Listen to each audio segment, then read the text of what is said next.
Di tengah hiruk-pikuk politik tanah air, masyarakat dihebohkan dengan kritik pedas Roky Gerung pada Presiden Joko Widodo.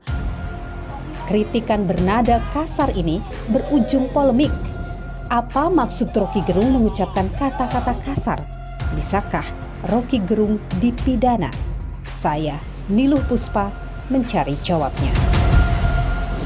Ambisi Jokowi adalah mempertahankan legasinya. Dia masih pergi ke Cina buat nawarin IKN. Dia masih mondar-mandir dari satu koalisi ke koalisi yang lain untuk mencari kejelasan nasibnya. Dia memikirkan nasibnya sendiri. Dia nggak pikirin nasib kita. Itu yang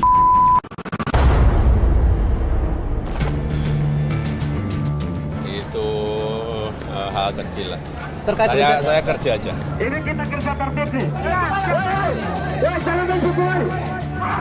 Kami masyarakat Dayak marah. Tidak boleh ada lagi yang menghina presiden.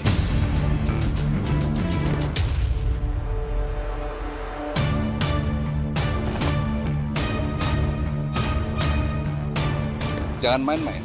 Saya akan berdiri paling depan. Jadi jangan coba-coba mengganggu presiden.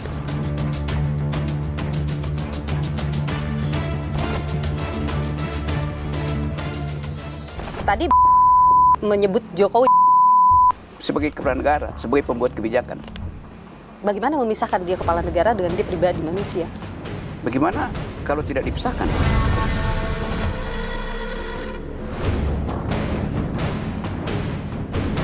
Kata-kata Anda itu dianggap melukai asas kesetaraan dalam demokrasi karena ketika Anda mengatakan seseorang seperti itu, Anda meninggikan posisi Anda. Memang saya tinggi, saya lebih tinggi dari presiden. Karena saya berdaulat, presiden tidak. Pak Roky, kalimat begitu kebablasan.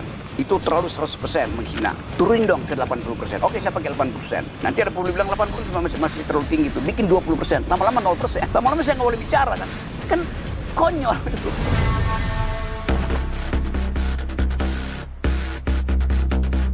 Tetap ingin Roky Gerung ditangkap? Iya. Kalau kita bicara soal penghinaan, presiden itu ditolak oleh Barreskrim. Apa yang kemudian ingin dijerat pada Roky Gerung? Ya, Roky lupa bahwa ada pasal-pasal lain. Apa itu? Roky Gerung, akademisi yang kerap menuai kontroversi. Kali ini, Roky menyentil Presiden Joko Widodo menggunakan kata-kata yang dianggap oleh sebagian besar masyarakat sebagai kata yang kasar. Hal ini menuai polemik dan kegaduhan. Kata-kata kasar Roky Gerung terlontar saat ia menjadi pembicara di sebuah acara buruh di Bekasi. Kegiatan ini ditayangkan di kanal media sosial YouTube. Saat mengkritik permasalahan ibu kota Nusantara, kata-kata kasar bernada umpatan keluar dari mulut Roky. dia masih mondar-mandir dari satu koalisi ke koalisi yang lain untuk mencari kejelasan nasibnya. Dia memikirkan nasibnya sendiri. Dia nggak pikirin nasib kita.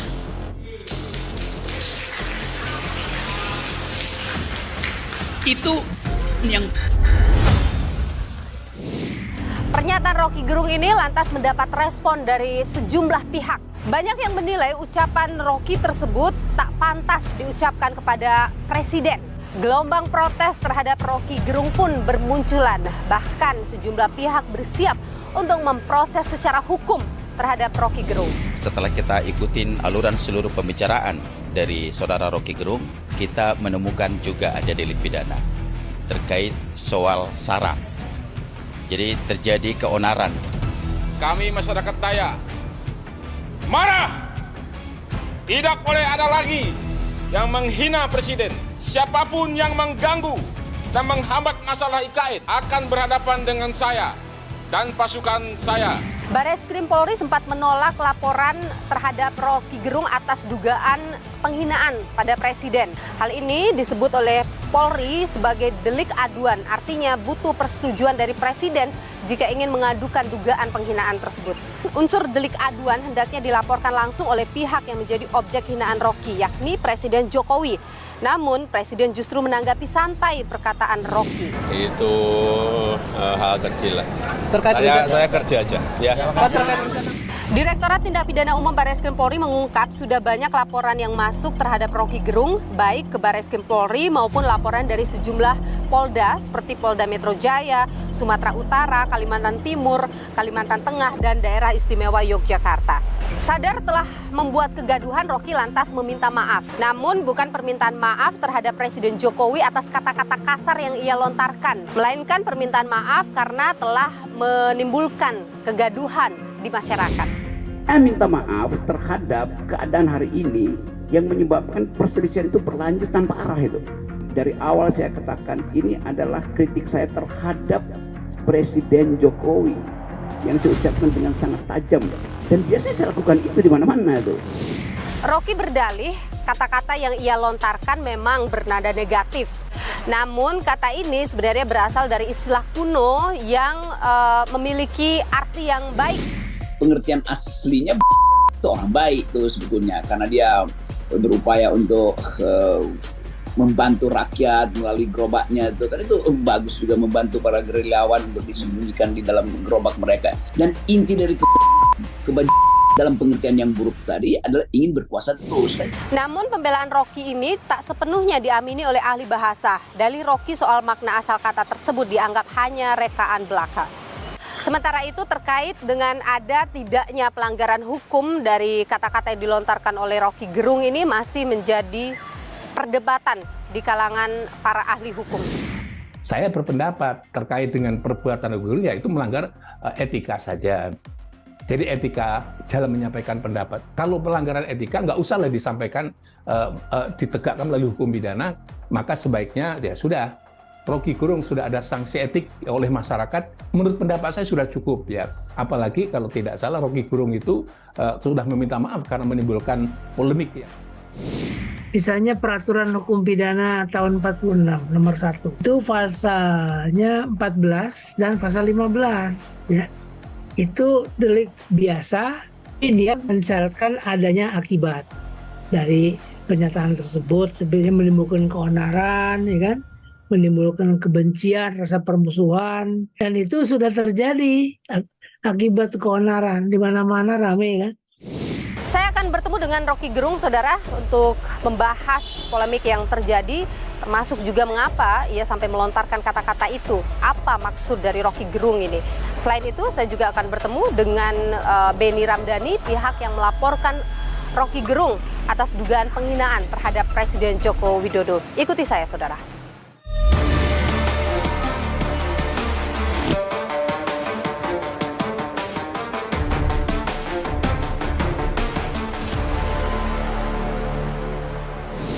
Meski sudah meminta maaf atas kegaduhan yang terjadi, Rocky Gerung ini tetap menghadapi aksi penolakan dari sejumlah elemen masyarakat imbas dari apa yang ia ucapkan begitu. Nah, ini dianggap menghina presiden. Apa sih sebenarnya maksud dari kata-kata itu? Kenapa itu bisa keluar? Kita perbincangkan hal itu sudah bersama dengan saya, Rocky Gerung. Bung Rocky Gerung, terima kasih sudah bersama Niluh. Oke, Niluh. Jadi kenapa sampai kalimat itu keluar waktu itu? Jadi itu adalah acara konsolidasi buruh untuk aksi hari ini, 10 Agustus tuh, 1 juta buruh. Di dalam program itu ada sesi seminar. Saya diminta oleh buruh untuk memberi beberapa kritik konseptual terhadap 2 hal. 1 IKN, 2 Omnibus Law. Supaya mereka punya argumen untuk bertengkar dengan menteri itu. Jadi konteks saya adalah menerangkan di mana buruknya Omnibus Law dan di mana cacatnya IKN. Oke, terus kenapa sampai keluar kata-kata yang dianggap kasar oleh masyarakat itu? Itu konteks orang mau demo. Masa mau demo dikasih kata-kata yang tidak membakar? Kan mesti membakar kan, semangat. Jadi memang ada keinginan untuk memprovokasi mereka. Bukan memprovokasi. Situasi itu, situation call for decision itu. Jadi decision saya, keputusan saya, oke, saya pakai kalimat itu. Supaya ada semangat. Karena itu saya mesti ucapkan bahwa Omnibus Law dan IKN itu produk kebijakan dari kalau dia berani debat dengan buruh, kan saya tambahkan di situ kan. Tapi orang cuma anggap saya ucapkan itu tanpa konteks. Padahal sebetulnya itu semuanya adalah hal yang betul-betul saya ucapkan dengan niat untuk memberi kritik setajam-tajam. Kritik yang tajam itu memang harus menggunakan kata-kata yang tadi Anda sebutkan itu. Bisa, saya bisa pakai bahasa Latin, bisa pakai bahasa Jerman di situ. Kemudian nggak ada yang ngerti kan.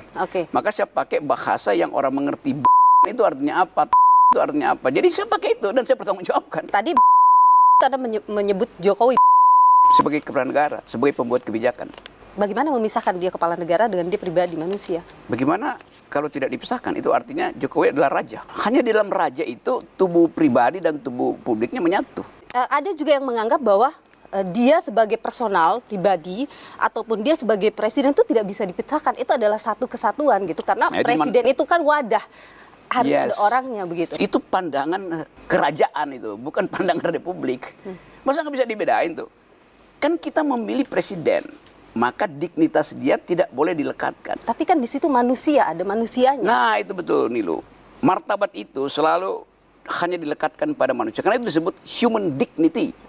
Nggak ada presidential dignity atau presiden dignity. Jadi dignitas itu martabat hanya melekat pada manusia konkret individu. Karena dia punya perasaan. Dia tergores harga dirinya tuh. Kalau saya punya problem pribadi dengan presiden, maka saya menghina dia tuh. Sebagai Jokowi. Tapi saya nggak punya problem dengan presiden kan. Saya punya problem dengan seseorang yang ada dalam jabatan publik. Itu bedanya begitu. Maka dia nggak boleh tersinggung. Ketika Anda mengeluarkan kalimat itu, Anda tentu sangat sadar bagaimana masyarakat memandang kata-kata itu. Yes. Dan ketika ini sampai ke masyarakat, pasti akan menimbulkan pro kontra, menjadi kontroversi di tengah masyarakat. Anda tahu itu kan? Tahu. Bahkan saya tahu bahwa masyarakat mesti dididik untuk bisa bedain itu. Artinya dididik untuk bedakan tubuh publik dan tubuh privat presiden. Jadi kalau belum bisa bedakan, artinya presiden gagal menyelenggarakan kurikulum demokrasi kan. Ada juga yang bilang keberanian Anda itu karena ada yang nge-backing Anda. Anda adalah antek asing.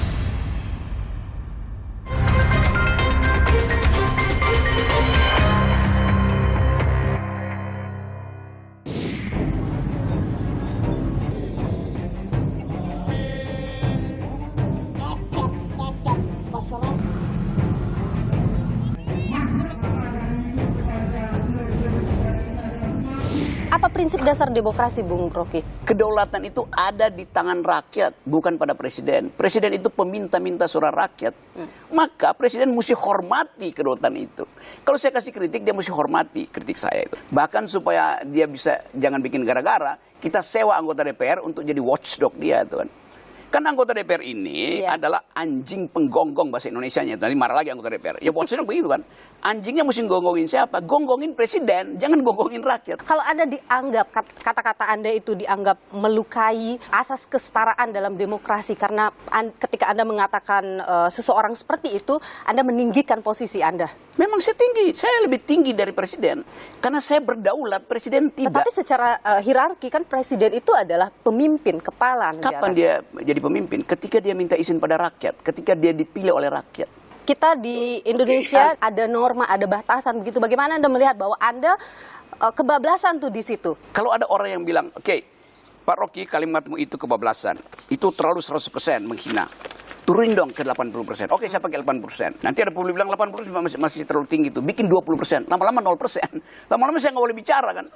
Kan konyol itu. Tapi Anda kan tidak dilaporkan juga oleh presiden. Pastinya masih terus Justru boleh bicara. Justru itu Presiden Jokowi mengerti bahwa yang terhina bukan diri dia sebagai Jokowi. Kalau begitu yang terhina adalah presiden.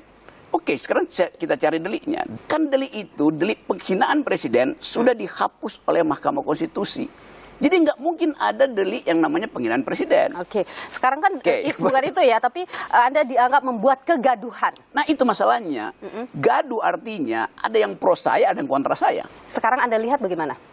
Itu tetap berjalan pro kontra itu. Ada kegaduhan itu? Memang. Gara-gara apa yang Anda ucapkan? Iya. Dan jadi kalau Anda misalnya dilaporkan dengan pasal menimbulkan kegaduhan. Sekarang diperiksa kegaduhan itu disebabkan oleh saya atau oleh sponsor-sponsor yang nggak ngerti tentang demokrasi. Anda tidak khawatir kalimat yang Anda keluarkan kemudian membuat orang terprovokasi yang kemudian akhirnya menimbulkan ada kegaduhan, ada kerusuhan, atau ada upaya-upaya demonstrasi yang berakhir dengan keras misalnya? Saya tahu konsekuensinya. Anda tahu konsekuensinya, artinya Anda juga sadar itu bisa terjadi. Sadar, tapi saya harus memilih. Saya mendidik atau saya diamkan. Apakah mengantarkan mereka untuk bisa melakukan itu termasuk mendidik? Yes. Karena kalau saya tidak didikannya apa dong jadinya, Bu? Negeri ini memilih demokrasi, memilih republik, tetapi kulturnya feodal. Kulturnya itu sopan santun itu. Sopan santun itu kemunafikan dalam politik. Itu yang saya bilang harus ada pendidikan politik. Dan pendidikan politik harus dilakukan dengan menggunakan kata-kata seperti itu. Bukan dengan kata-kata, dengan konsep. Kan konsep tadi itu terhadap pejabat publik di dalam kedudukan dia sebagai pemimpin negara atau pemimpin pemerintahan kan. Itu yang saya mau bedakan. Saya nggak boleh menghina manusia. Pejabat publik itu bukan manusia, dia lembaga. Tapi yang mengisi jabatan publik itu kan manusia. Iya, tapi dia nggak boleh terhina dalam kondisi dia sebagai manusia. Karena mesti anggap Anda menteri. Anda bukan seseorang yang namanya bagus. Anda tuh menteri. Jadi Anda menganggap demokrasi kita sekarang gagal. Karena itu saya ambil risiko itu. Kan saya bilang saya minta maaf karena saya membuat kontroversi sehingga terjadi pro dan kontra. Anda minta Ada maaf lesson learned di situ. atau bangga karena terjadi kontroversi? Enggak, saya nggak bangga. Karena saya anggap bahwa mestinya mereka paham itu. Terutama yang anti pada saya, mesti mereka paham. Karena orang-orang yang harusnya terdidik. Paham bahwa nggak boleh melarang saya bicara tuh. Begitu dong. Anda ya. tidak khawatir mahasiswa atau generasi muda kemudian mengikuti atau melakukan kedepannya dalam berdemokrasi menggunakan kata-kata yang kasar, mencerca orang lain misalnya? Survei aja. Begitu banyak orang yang merasa memang itu hak kami untuk mencerca. BEM UI berapa kali mencerca Presiden Jokowi itu? Itu mahasiswa tuh. Dengan meme yang segala macam. Bagaimana kalau apa yang Anda lakukan dianggap sebagai bukan mengkritik, bukan mengingatkan, tetapi lebih kepada Anda sedang menjadi demagog? Yang saya kritik para demagog justru, I'm doing pedagogi. Saya kasih pedagogi. Demokrasi itu tidak boleh ada asumsi bahwa seseorang harus diselamatkan dari cacian. Enggak begitu. Demokrasi itu membenarkan orang mencaci. Tapi yang dicaci itu adalah jabatan, bukan orang. Anda kan sering ya memberikan kritik pada Presiden selama sangat sering, bukan sering, terus-menerus. Ada nggak yang kemudian oleh Pak Presiden ditindaklanjuti kritikan Anda? Ada. Kira-kira kenapa begitu ya? Saya nggak tahu, kan saya cuma kasih kritik. Kan mereka bilang kasih kritik, tapi Pak Rocky kasih solusi juga dong. Solusi, saya bayar pajak untuk kalian untuk cari solusi, ngapain cari solusi?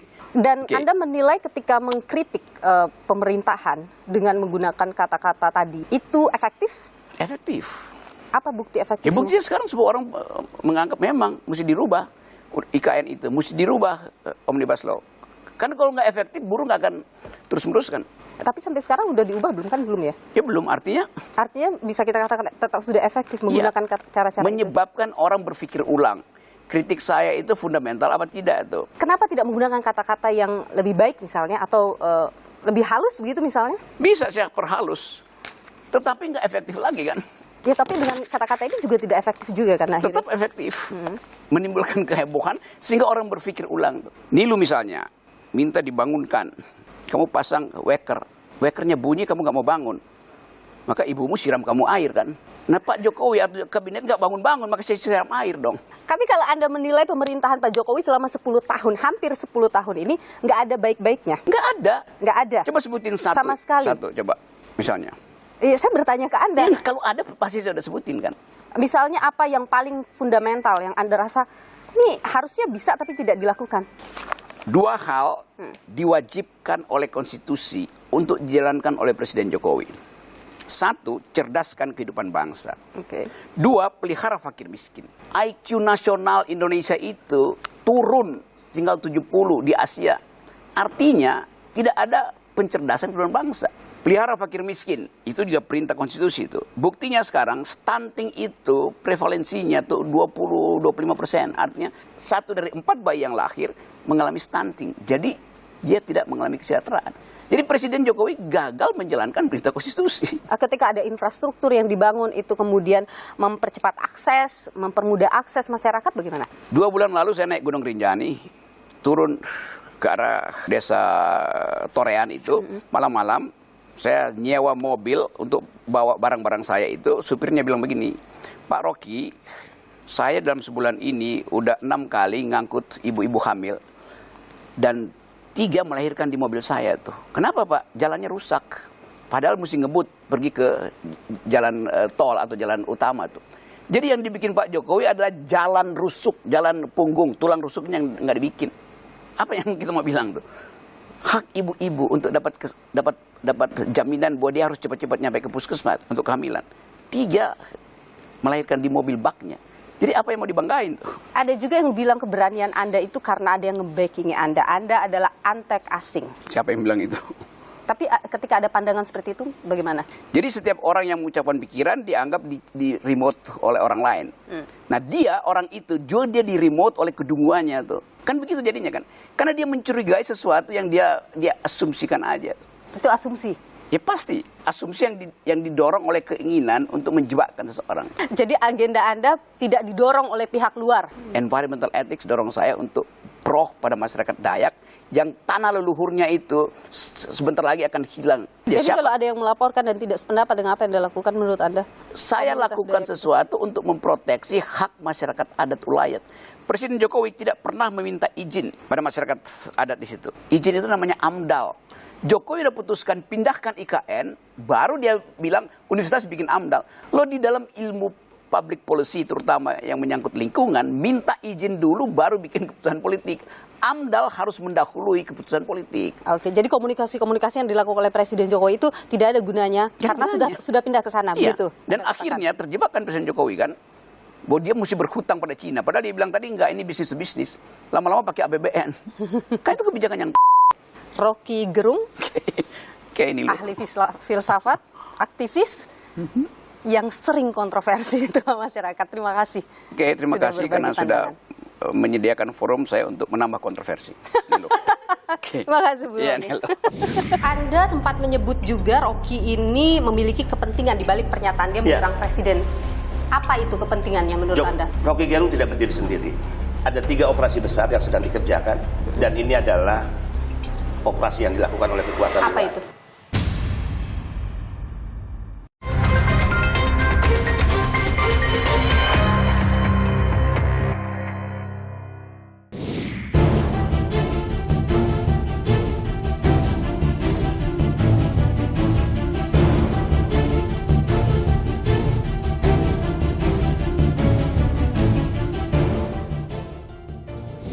Relawan Presiden Jokowi yang tergabung dalam Barikade 98 resmi laporkan Rocky Gerung ke polisi usai Rocky Gerung melontarkan kalimat yang disebut menghina Presiden Joko Widodo. Selain memberikan laporan, relawan Jokowi Barikade 98 ini juga berencana melakukan aksi demonstrasi. Apa yang menjadi latarnya?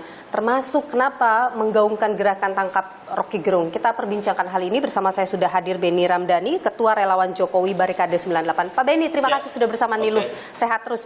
Pak Beni, kenapa ingin Rocky Gerung ditangkap? Kita ingin demokrasi ini sehat ya. Apa yang dilakukan Rocky Gerung melukai demokrasi? Ya, di atas politik itu kan selalu ada moral etik. Oke. Dia value dan nilai tertinggi dalam berbangsa, bernegara, dan dalam kehidupan sosial masyarakat kita. Nah, jika itu dilanggar, maka saya yakin ini warisan yang buruk ya bagi anak-anak muda generasi kita ke depan. Apa yang dilukai? Demokrasi yang mana yang dilukai oleh Rocky Gerung? Ya, kita ingin siapapun yang nanti dan sekarang ya memegang mandat kekuasaan itu dikritik sekuat-kuatnya karena tidak ada kepemimpinan yang sempurna. Termasuk kami merasa sebagai pendukung Pak Presiden Jokowi. Jokowi bukanlah manusia yang sempurna. Ketidaksempurnaan itulah yang harusnya diperkuat dengan masukan, ya, dengan koreksi, dengan kritik yang sangat tajam dan keras bahkan untuk penguatan tugas-tugas kenegaraan. Oke, apa yang dilakukan Rocky Gerung bukan mengkritik? Itu sudah keluar dari adab dan etik ya, dalam bernegara. Bisa dibayangkan, seorang presiden dikata-katai dengan kata-kata kemudian dan jika ini dibenarkan, maka setiap pejabat nanti bisa dilakukan hal yang sama. Nah, ini nggak bisa dibiarkan. Jadi kritik itu harus disampaikan dengan cara bagaimana? Bebas saja ya. Kalau misalnya Rocky Gerung menggunakan kalimat kamu presiden, kamu tidak benar, kamu tidak becus, nggak ada masalah. Ya, presiden perlu dikritik oleh siapapun yang hingga hari ini, termasuk mereka yang oposisi terhadap kekuasaan. Jadi sebaiknya mengkritik presiden seperti apa menurut Lakukan Anda? kritik ya secara konstitusional, kebebasan demokrasi sebagaimana yang tidak melanggar etik dan adab itu dilakukan, dan presiden sangat terbuka, termasuk kami para pendukung Jokowi. Pernahkah misalnya demo berjilid-jilid pada presiden sebagaimana itu kami anggap demokrasi, kemudian kami balas dengan demo tandingan? Nggak pernah. Ketika seseorang melanggar norma atau melanggar etik, begitu, apakah hukumannya hanya dengan penjara? Ya, Rocky Gerung kan tidak pernah meminta maaf. Permintaan maaf dalam konferensi pers yang dilakukan Rocky Gerung itu lebih kepada permintaan maaf karena ucapannya telah menimbulkan kegaduhan dan keonaran. Ini tidak substantif. Anda inginnya dia minta maaf pada Jokowi? Kalau Rocky Gerung meminta maaf atas pernyataan yang tidak pantas, yang tidak etis, kemudian dia mencabut kalimat ya yang dilontarkan, saya yakin ya Para pendukung Jokowi adalah orang yang sangat fairness, yang bisa juga memaafkan. Jadi Anda maunya dia minta maaf dan mencabut kata-kata itu? Kami punya prinsip, hanya seorang pecundang yang tidak mau mengakui kesalahannya dan meminta maaf, dan hanya seorang pecundang juga yang tidak mau memaafkan orang yang meminta maaf. Ketika Rocky Gerung menyebut bahwa dia tidak menghina Jokowi, tetapi fungsinya yaitu presiden, bagaimana Anda menilai? Rocky Gerung ini kan selalu mengatasnamakan intelektualisme, selalu mengatasnamakan kebebasan berpendapat, selalu mengatasnamakan atas nama demokrasi. Dia lupa untuk membedakan kritik dan hujatan, kritik dan caci maki. Sehingga saya katakan 8 tahun para pendukung Jokowi ini memiliki kesabaran revolusioner untuk tidak merespon apapun bentuk kritik, apapun bentuk caci maki dan hujatan kepada presiden. Dan menurut kami 8 tahun ini waktu yang cukup dan tidak bisa dibiarkan lagi, karena perjuangan moral ini tidak hanya untuk Presiden Jokowi. Anda sempat menyebut juga Rocky ini memiliki kepentingan di balik pernyataan dia menyerang presiden. Apa itu kepentingannya menurut Anda? Rocky Gerung tidak berdiri sendiri. Ada 3 operasi besar yang sedang dikerjakan, dan ini adalah operasi yang dilakukan oleh kekuatan luar. Apa itu? 1. Operasi besar pertama, bagaimana Jokowi tidak terpilih pada Pilpres kedua kalinya. Operasi ini gagal. Operasi yang kedua adalah bagaimana Jokowi dilengsarkan, dimakzulkan di tengah jalan. Dan yang ketiga, jika pemakzulan tidak berhasil, mereka sedang masuk pada operasi yang ketiga. Jokowi akan lengser di tahun 2024. Dalam kacamata publik, memori publik, Jokowi is nothing dan Jokowi is nobody. Anda punya bukti bahwa mereka melakukan itu? Tentu kita memiliki sumber informasi dari berbagai sumber yang kita punya. Dan itu didorong oleh siapa? Kekuatan luar tidak ingin Indonesia ini maju. Bisa dibayangkan siapa yang ingin Indonesia dari negara berkembang kemudian mengalami lompatan menjadi negara maju. Mereka tidak ingin Indonesia tumbuh dan kuat secara ekonomi dan stabil secara politik. Itu kenapa Anda menyebut Rocky antek asing? Yes. Ini tuduhan yang serius ya? Serius. Tapi siapa itu yang orang asing di luar itu siapa? Itu negara, itu manusia? Saya sering menyebutnya Amerika dan juga sekutunya. Ini negara yang tidak ingin Indonesia kuat secara politik dan juga kuat secara ekonomi. Tapi Anda yakin dengan informasi itu? Yakin. Pak Beni, Anda ini kan juga memegang posisi penting di pemerintahan. Anda adalah kepala BP2MI. Ini juga menjadi sorotan ke Anda. Ada yang mengatakan bahwa Pak Beni lebih baik mengurusi masalah migran daripada mengurusi masalah Rocky Gerung. Bagaimana? Kemarin Jumhur misalnya mengatakan lebih baik mengurusi mereka yang meninggal. Yang saya urusi yang meninggal 2.200 itu adalah yang berangkat dulu di zaman Jumhur Hidayat. Kita punya buktinya. Orang menganggap justru apa yang kita lakukan ini sebagai bentuk cari muka pada kekuasaan. Loh, kita udah berkuasa. Saya punya jabatan yang justru dengan apa yang saya lakukan, saya mempertaruhkan jabatan ini untuk satu saat saya dicopot. Sebelumnya kan ada rencana demo untuk mendorong penangkapan Rocky Gerung, tapi tidak jadi. Kenapa? Kita mendapatkan pertimbangan dari masyarakat-masyarakat sehingga kita tidak ingin atas himbauan dan juga pandangan-pandangan masyarakat terjadi sesuatu yang merugikan kota Jakarta, ibu kota, dan masyarakat sekitar, sehingga kita tidak membatalkan, tapi kita memundurkan setelah peringatan 7 Agustus. Jadi aksi itu akan tetap ada? Akan tetap dilakukan. Yang disuarakan dalam aksi itu adalah? Yang disuarakan adalah tangkap Rocky Gerung, proses hukum. Anda tetap ingin Rocky Gerung ditangkap? Iya. Tapi kalau misalnya untuk ditangkap kan harus ada dasar legal standing-nya. Seperti saya katakan, kita serahkan ini pada proses hukum. Kami menyiapkan pengacara dan biarlah proses hukum yang akan menguji. Sejauh ini komunikasi dengan pengacara, apa yang bisa menjerat Rocky Gerung? Kami rahasiakan waktu itu. Baik, karena kalau kita bicara soal penghinaan itu sudah harus presiden itu ditolak oleh Barreskrim. Nah, saya juga jadi penasaran juga apa yang kemudian ingin dijerat pada Rocky Gerung ini. Sepandai-pandainya tupai melompat itu akan jatuh juga. Jadi Rocky ini sebetulnya tidak pintar. Dia menganggap bahwa apa yang dia lakukan sebebas-bebasnya, toh presiden dengan kesabarannya tidak akan melaporkan dia karena delik aduan. Rocky lupa bahwa ada pasal-pasal lain. Apa itu? Ketika seseorang karena perbuatan dan tindakannya menimbulkan kegaduhan, keonaran tengah-tengah masyarakat, maka itu bisa menjerat Rocky Gerung, dan Rocky Gerung terpeleset di situ. Undang-Undang 46. Kita lihat apa yang dilakukan Rocky Gerung telah menimbulkan gerakan yang sangat masif di daerah-daerah. Dan sekarang, itu sudah disebut sebagai kegaduhan. Teman-teman Dayak Kalimantan telah bergerak juga menyampaikan sikap karena ketersinggungan atas IKN. Dan ini adalah sentimen negatif publik yang muncul secara spontan dan terjadi di seluruh tanah air. Dan tentu negara penegak hukum akan melihat ini sebagai masalah yang serius. Jadi Undang-Undang 46 yang ingin Anda kita serahkan kepada pengacara dan penegak hukum. Oke, baik. Artinya Anda menyatakan bahwa Rocky Gerung telah menimbulkan kegaduhan di masyarakat. Kita serahkan pada penegak hukum. Pak Benny Ramdhani, Ketua Umum Barikade 98. Terima kasih sudah berbagi pandangan ini. Lu sehat selalu, Pak Benny. Terima kasih banyak. Thank you. Kalau Saudara Rocky Gerung mencoba untuk membedakan fungsi dan personnya, itu hanya ada dalam kepala dia, tetapi tidak ada dalam kepala masyarakat yang mendengarkan, dan tidak ada dalam kepala siapapun.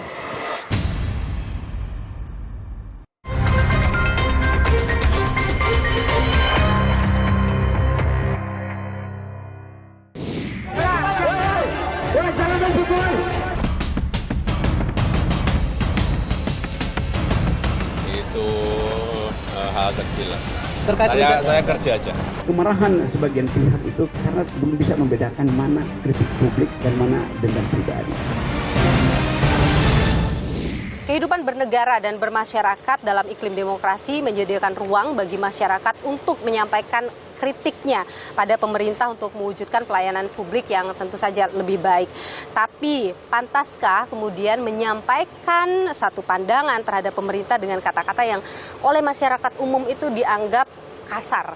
Kita perbincangkan hal ini bersama dengan saya sudah hadir ahli filsafat dari Universitas Pelita Harapan, Budi Hardiman. Pak Budi, terima kasih sudah bersama Niluh, sehat selalu. Sama-sama. Pak Budi, kalau kita bicara soal konsep demokrasi, bagaimana sebenarnya seorang filsuf itu melihat konsep demokrasi khususnya di pemerintahan seperti di negara kita ini?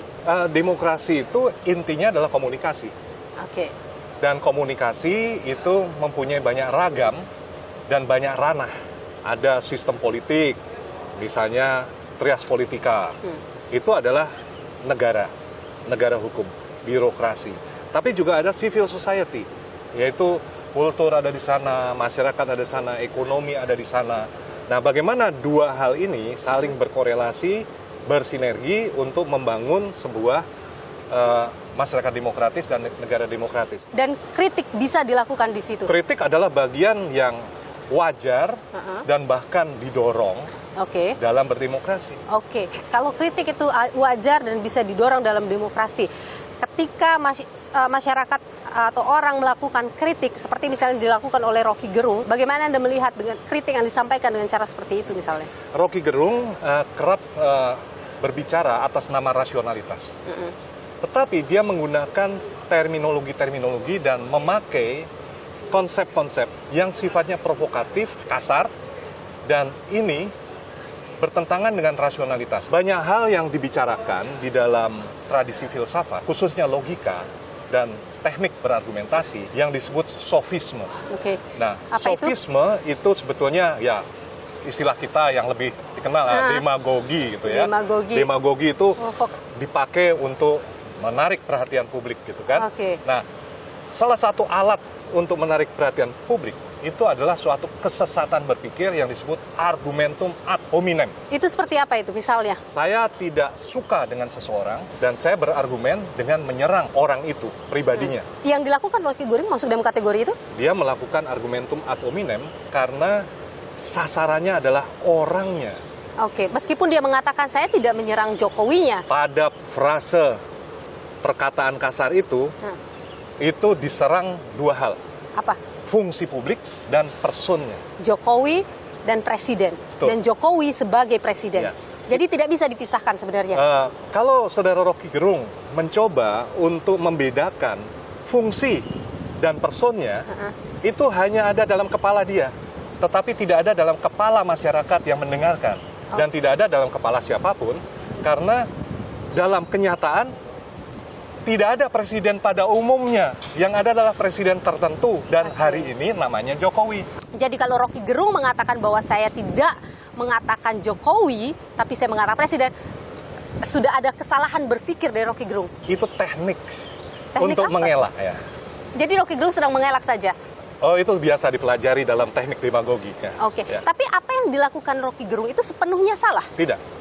Kritik-kritik yang diberikannya tentu berguna untuk check and balance di dalam demokrasi. Tapi negatifnya dari yang terjadi itu apa? Itu negatifnya karena frase yang dipakai kasar.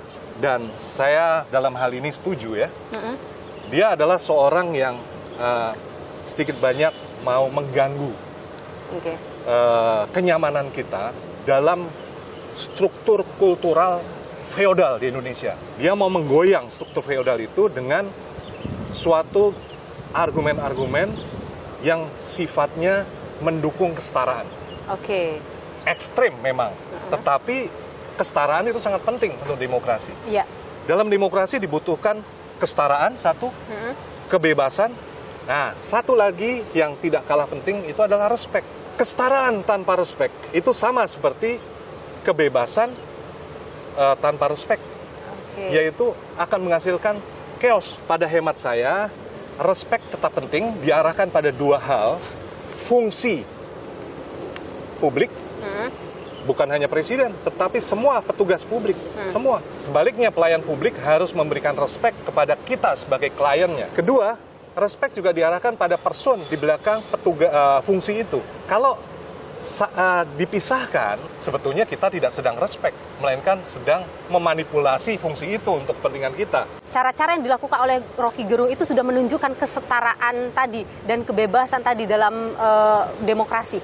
Kalau dalam hal yang terakhir itu soal ujaran yang problematis, tidak selayaknya dan tidak berguna mengatakan hal-hal itu. Tidak berguna ya? Itu adalah hal yang sia-sia. Kalau Anda lihat, apakah hanya melanggar etis saja secara etik atau juga ada hukum yang dilanggar? Saya tidak ingin mengatakan bahwa itu kasus etis, tapi etiket, sopan santun, tata krama. Orang yang tidak sopan atau melanggar sopan santun belum tentu orang yang jahat secara moral. Dia memang melanggar sopan santun. Dia memang menjadi kontraproduktif dengan kritiknya, tapi tidak berarti bahwa Rocky Gerung itu orang jahat secara moral. Itu adalah dua hal yang berbeda. Terakhir, Pak Budi, Anda secara pribadi menilai apakah Rocky Gerung pantas dipolisikan dengan statementnya? Beri waktulah kepada saudara Rocky Gerung untuk menyadari kesalahan dalam pemakaian kata-kata. Itu lebih produktif untuk mengubah seseorang daripada diberi kerangkeng hukum atau hukuman dan sebagainya. Tapi kalau yang bersangkutan hanya bisa sadar dengan hukum, ya bantulah dia sadar dengan hukum juga gitu ya. Pak Budi Ardiman, ahli filsafat dari Universitas Pelita Harapan. Terima kasih sudah berbagi pandangan di Nilu. Sehat selalu Pak Budi. Ya, sama-sama. Kritikan Rocky Gerung pada pemimpin negeri yang kontroversial dan berujung pelaporan bukan kali ini saja terjadi. Namun tak hanya Rocky, sejumlah warga negara juga kerap memberikan kritikan pedas pada pemerintah. Berikut ini kami rangkum untuk Anda.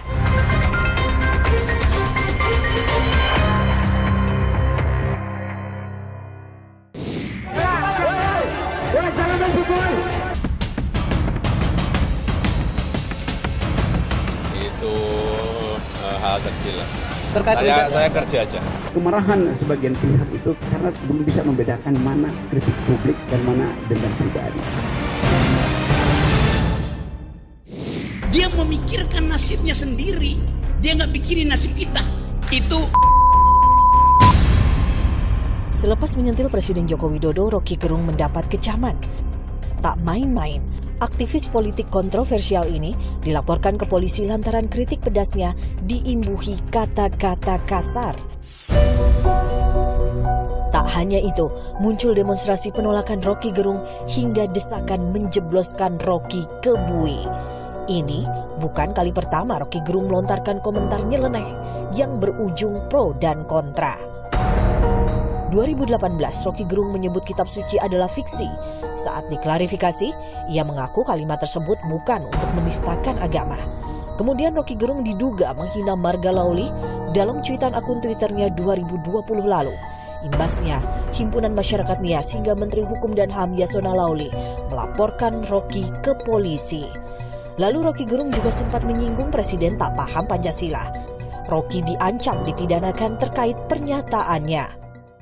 Saya sebagai terlapor yang dilaporkan oleh Kabak Hukum Pemkot Jambi atas video-video saya yang mengkritik Pemkot Jambi dan Wali Kota Jambi Syarif Hasyah. Tak hanya Roky Gerung, sejumlah pihak juga pernah lontarkan kritik kontroversial ke pemerintah.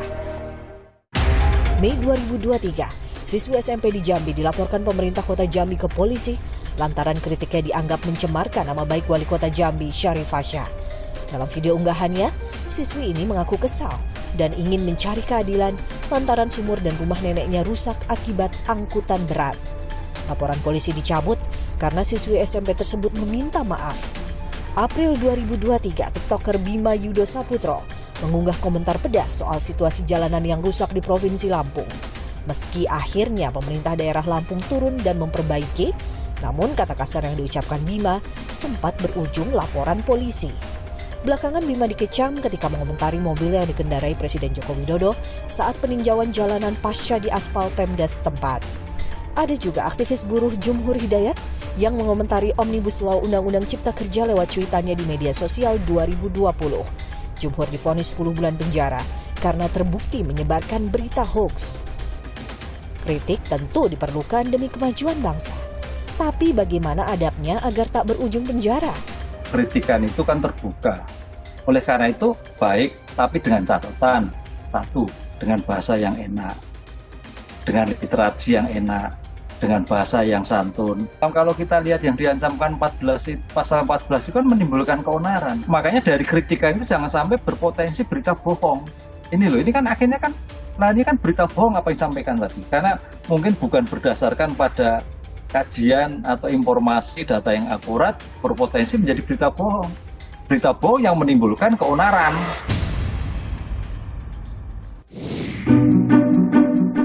Demokrasi menjamin kebebasan setiap warga negara bersuara, memberi kritik, mengingatkan mereka yang berkuasa.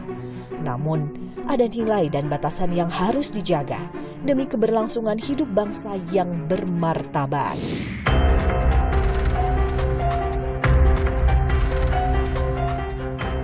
Dalam demokrasi, kritik adalah keniscayaan, menjaga agar pemimpin tetap berada di jalur kebenaran. Namun, mengeluarkan pendapat haruslah secara seksama, jangan sampai mencederai norma dan etika.